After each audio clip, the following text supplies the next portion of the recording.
Hello and welcome to today's daily news report where I cover all the biggest stories affecting your life and money. You watch this channel each day because I keep you in the loop on what's really going on in Washington, D.C. with President Biden and the U.S. economy. Happy Labor Day. I hope you have some good plans for today.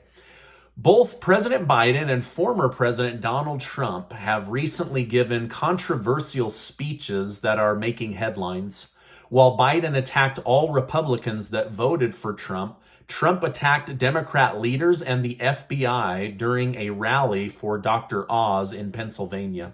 Trump stated the FBI and the Justice Department have become vicious monsters, controlled by radical left scoundrels, lawyers, and the media who tell them what to do.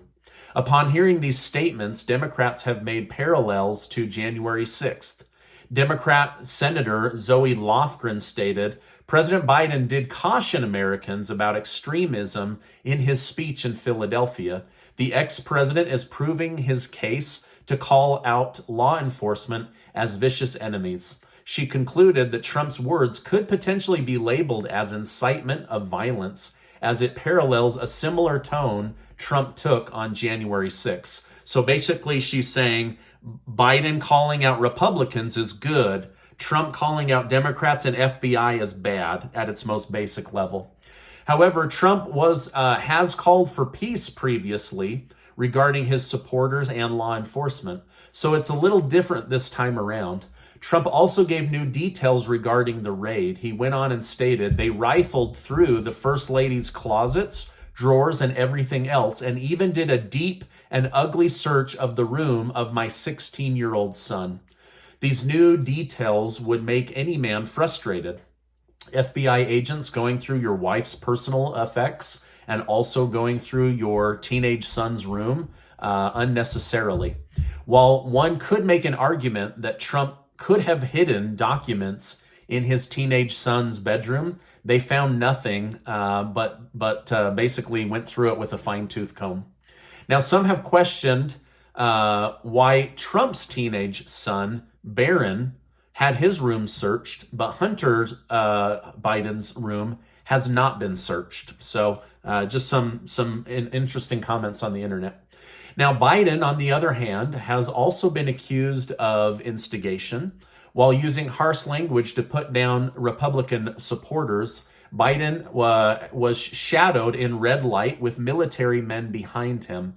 This has sparked criticism against General Mark Milley, as he has not made a statement as to why military men were used during a political speech.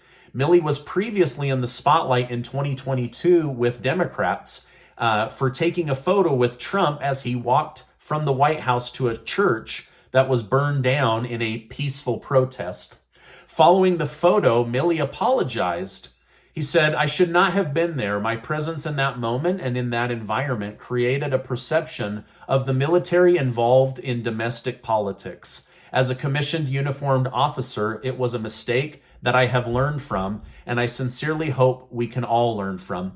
Republicans are saying, where is the apology to Republicans after giving a public apology to Democrats?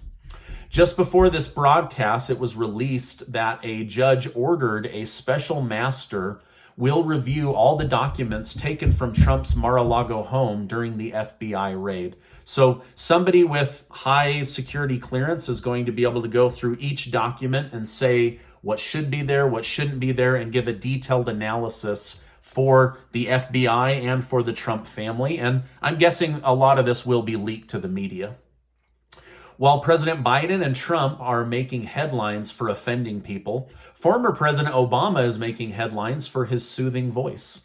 On Saturday night, Obama won an Emmy Award for narrating Our Great National Parks on Netflix. In fact, Obama is the second president ever to win an Emmy behind President Dwight D. Eisenhower in 1956. Today, out of nowhere, OPEC announced that they will be lowering the number of barrels they produce each day. They say they gave a short temporary bump for Biden when he came to Saudi Arabia. Prices have changed, and so will our daily production. Now, it's not clear if this will make gas prices go up or down, My worry is less production equals higher prices, but I hope I'm wrong. So we might need Biden to go back in order to give another fist bump in order to have them bump up the number of barrels per day they're pulling out of the ground. However, some analysts, and I sincerely hope they're right, they are saying that lower production could be forecasting that gas prices are about to come down, and that these companies in the Middle East want to preserve their natural resources. If gas prices do come down, this would single-handedly help lower the inflation-driven prices that we're all dealing with right now. So, like, my fingers are crossed big time that gas is about to come down a bunch, and also inflation prices are about to come down a bunch as well. It's now come out that Agent Timothy Thibault, the FBI agent that was escorted out of the FBI building last week, was given the Hunter Biden laptop, and he purposely chose to downplay the story and bury the details for as long as he could. In fact, the New York Times and many other media outlets called this a fake story for over 18 months. Then the New York Times finally released, wait a minute, this is a true story. We've also learned that the FBI interviewed Hunter Biden's business partner, Tony Bobulinski, in late October, and there were many damning details about the Biden family and the then running Biden and his involvement in Hunter's business dealings. This according to the New York Post on Sunday. So on the one hand, you have people bothered that Republicans are becoming more vocal of their suspicions of the FBI. On the other hand, we find out that the FBI asked Facebook to bury the story. Twitter buried the story. They withheld crucial information about Biden's business partners' testimony to the FBI, and they kept quiet so as to not affect a presidential election, but in the long run had a huge effect on the 2020 presidential election. Also, over the weekend, Russia shelled Ukraine's second largest city. The shelling caused a wooden restaurant to burn, and one person died from the injuries. The war has been nearly nonstop as fear of a nuclear disaster grows due to Russia and Ukraine shelling each other in the presence of a nuclear power plant. We also learned over the weekend that Putin is ordering jails to do an assessment of their inmates to see who could be released from prison early and immediately drafted and sent off to fight in the Ukraine-Russia war. I also told you last week that an international group of nuclear scientists have been deployed to the nuclear power plant that Putin said Ukraine has been attacking and then blaming Russia. Now remember, Putin said, we're not doing this, but no one's going to believe me. So he asked French President Emmanuel Macron to order the investigation. Those inspectors will be there all week, but they've already publicly announced that they're finding damage that is giving them serious pause as to whether there could be nuclear fallout that would affect all of Europe. I'll continue to monitor this story. It's a really big deal based on who actually caused the damage. Is there some kind of cover-up story? And is this going to affect Europe and essentially all the world because of food supply, war, just all the damage that comes from nuclear fallout? Zelensky also told Europe, send us more money, more weapons, and because of the war, your citizens should prepare to freeze this winter. Kind of gloomy information, right? Jeez, yikes. All right, now Putin has said, remove the sanctions and we will repair the gas pipeline that would bring cheap energy back to Europe. So Europe and NATO are going to have to decide on letting their people starve and freeze or removing the sanctions that aren't really doing that much good and letting Russia start sending energy back to European nations.